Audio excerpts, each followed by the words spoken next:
ترمیہم بحجارۃ من سجیل۔ اب اس لائن کو غور سے دیکھنے کی ضرورت ہے۔ یہاں پہ ہے رو، رو کو ہم موٹا کر کے پڑھیں گے کیونکہ رو کے پہلے ہے زبر، ٹھیک ہے، رو کے اوپر ساکین ہے اور رو سے پہلے ہے زبر، یعنی رو کو ہم نے موٹا کیا۔ یہاں پہ یا کے اوپر ساکین ہے اور ساکین سے پہلے ہے زیر، یعنی یہ بن گیا یا مدہ کا قاعدہ، اس کو ہم نے ایک الف برابر کھینچا۔ نمبر 1 رو کو موٹا کیا، نمبر 2 یا مدہ ایک الف برابر کھینچا۔ اب یہاں پہ ہم نے غنہ کیوں کیا؟ میم ساکین جب بھی ہوتا ہے تو ہم سم ٹائمز غنہ کرتے ہیں، لیکن یہاں پہ دیکھیں میم ساکین ہو اور اس کے بعد والا لیٹر اگر ایک اور میم آ جائے یا پھر با آ جائے تو ہم میم ساکین کی آواز کو ناک میں ایک الف برابر غنہ کرتے ہیں، ٹھیک ہے، ترمیہم۔ اب یہاں پہ دیکھیں ہا حلق کے درمیان سے ادا ہوگا، جیم الف سے پہلے زبر آئے گا تو ایک الف برابر کھینچا جائے گا، اوکے، بہیجا، ٹھیک ہے، رو کے اوپر ہے زبر، رو کو بھی کیا موٹا، یہاں پہ ہم نے میم مشدد غنہ کیا۔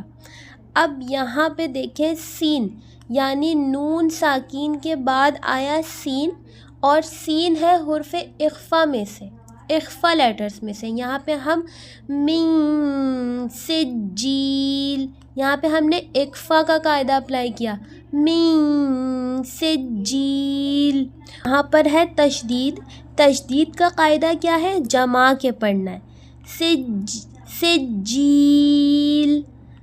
ون مور تھنگ، یہاں پہ یہ دیکھیں ہم نے یا مدہ، یعنی یا ساکین سے پہلے زیر ہے، یا مدہ بن گیا، یا مدہ کو کنورٹ کریں گے کس میں؟ مد عارض میں، کیونکہ حرف تام آ گیا اور یا مدہ جب آپس میں مرج ہوتے ہیں تو مد عارض بنتا ہے، ٹھیک ہے۔ اس لائن کو دوبارہ دیکھیں، ترمیہم بحجارۃ من سجیل۔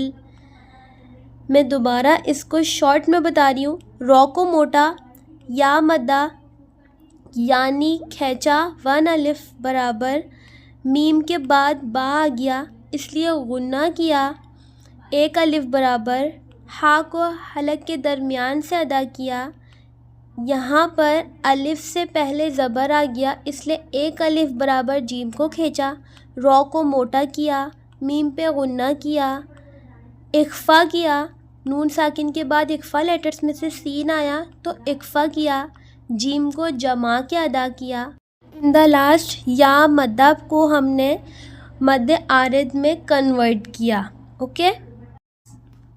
فَجَعَلَهُمْ كَعَصْفٍ مَأْكُولٍ۔ اب یہاں پہ دیکھیں زبر، تینوں حرکات زبر کے، اس کو ہمیں کھینچنا نہیں ہے، ٹھیک ہے۔ یہاں پہ آ گیا عین، عین کو حمزہ میں کنورٹ نہیں کرتے، اس کو ہم کَعَصْفٍ نہیں پڑھیں گے، عین کی پروننسیشن صحیح سے ادا کیا کریں، کَعَصْف، سواد کَعَصْف، اس کو ہم اس بھی نہیں پڑھ سکتے، سین بن جائے گا، ٹھیک ہے، کَعَصْفٍ، میم مشدد یعنی غنہ اور جھٹکا، یہاں پہ ہم جھٹکا دیں گے، مأکول۔ اب یہاں پہ ہم نے واو مدہ آ گیا، یعنی واو ساکن سے پہلے پیش آ گیا، یہ وہ واو مدہ بن گیا، واو مدہ کو ہم نے کنورٹ کیا مد عارض میں، حرف تام اور واو مدہ آپس میں ملا تو کیا بنا؟ مد عارض۔ اب اس لائن کو دیکھیں، فَجَعَلَهُمْ كَعَصْفٍ مَأْكُولٍ، کَعَصْف، ٹھیک ہے، عین سواد، کَعَصْفٍ مَأْكُولٍ۔ صدق اللہ العظیم۔ آج کی کلاس ہماری یہیں تک تھی، جزاک اللہ خیراً کثیرا۔